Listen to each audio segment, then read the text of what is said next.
Маш элдэг сайхан нөхөрлөдөг хоёр найз байж. Нэг нь маш зайлтай, зөрөгтэй, дайчин хөдөлгөөнтэй.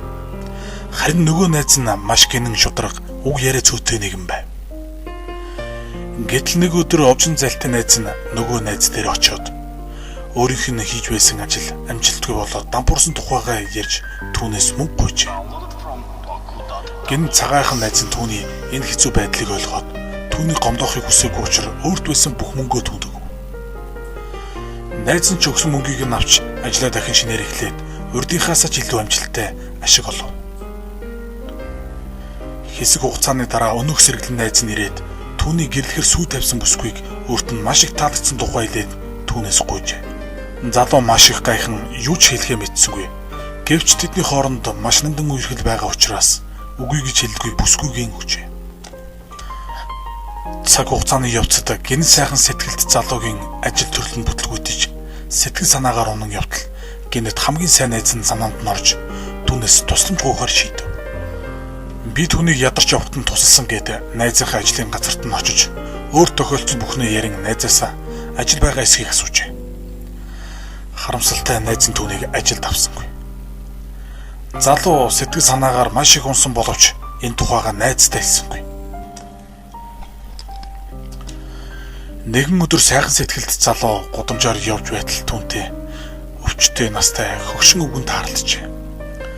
Өвгөн хүнд өвчтэй боловч мөнгөгүй учраас юм аваагүй тухайга ярихад залуу түнд хэрэгтэй эмийг нь авч өгөн хүний ёсоор сайхан тусалжээ. Хэсэг хугацааны дараа өнөөх өвгөн нас барсан тухай олж сонсов. Өвгөн үнэндээ маш баян нэгэн байсан бөгөөд нас барахдаа бүх хөрөнгөө залууд өвлүүлжээ. Залуу одоо баян болжээ. Өөрийг нь гомдоосон найзынхаа ажлынх нь эсрэг талд байшин худалдан аваад тэндээ амьдарчээ. Нэгэн өдөр залуу гэртээ байж байтал хаалгыг нь тогшив. Хаалгаа найтал хөвшин ядарсан эмгэн байв.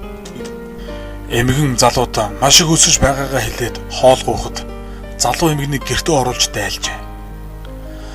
Ярианаас нь түүнийг харж хандах хөнгөийг мэдээд түүнд ингэж хэлжээ. Та манайд байж надад туслан хамт амьдраач гэхэд эмгэн эргэлзэргүй зөвшөөрөв. Ийхүү хамт амьдрсаар цаг хугацааж хурдан өнгөрөв. Нэгэн өдөр эмгэн залуу тандан "Хүмүн чи одоо өөртөө тохирсон сайхан охин олоод амьдрал зохиогооч" хэмээн санал тавьжээ. Гэтэл сайхан сэтгэлд залуу хайртай охин байхгүй тухайга хэлэхэд эмгэн "Би чамд яг тохирох сайн охин олсон" гэд тэднийг уулзуулжээ. Уулзаад биедээж таалагдав. Удалгүй гэрлэхээр болцоож хурмын урилга ах トゥ найз нөхдөдөө тарав. Тэдний хурманд залуу гомдосон найз нь ч гэсэн ирсэн байв. Сайхан сэтгэлд залуу танхимд ирсэн олонд хандан "Надад маш сайн нэг найз байсан юм.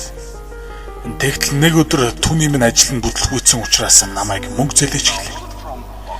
Би ч дотны найзтай туслахын тулд өөрт байсан бүх мөнгөө өглөө.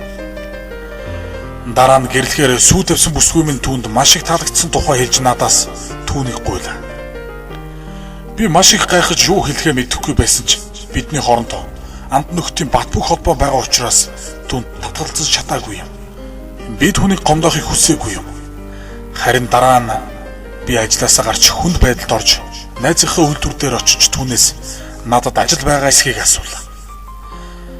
Харамсалтай нь миний хамгийн сайн найз намайг ажилд авсангүй.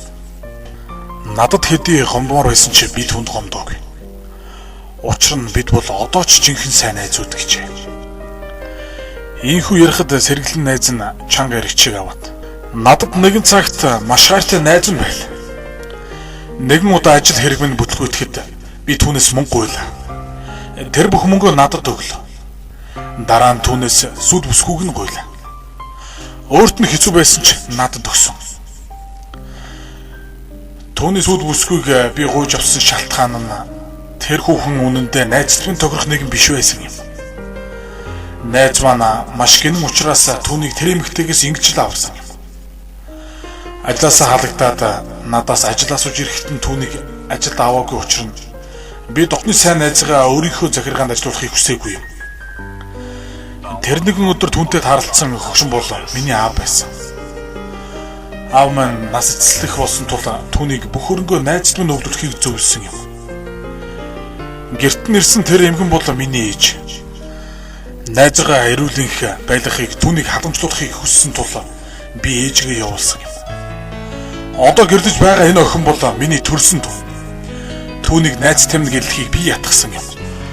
Хүндэт зочид минь бид ийм л сайн найзууд гэж.